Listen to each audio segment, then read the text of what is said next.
Welcome to Blizzard Fire. We hope this video helps fire up your solution.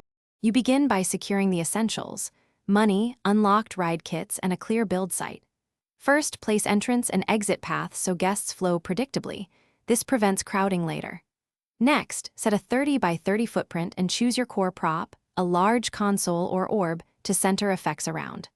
Once done, pick a coaster chassis or gentle ride base. Make sure it supports loops if you want a dramatic time travel illusion. You now build the mechanics that sell the illusion.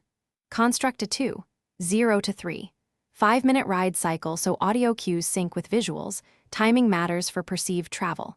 Integrate particle emitters, animated lights, and looping soundtrack layers that crescendo at the jump moment, and place teleport-styled props at scene pivots.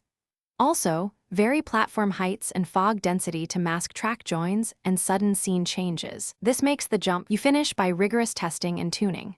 Run a full test with 50+ guests, noting throughput, nausea, and where guests stop to look. These metrics tell you whether pacing and visibility work. Then adjust speeds, brake zones, camera points, and audio delays until the climax lands precisely with lights and particles.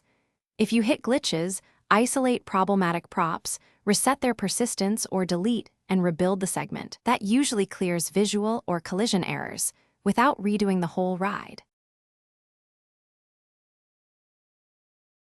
Thanks for watching. If you found this helpful, don't forget to like and subscribe.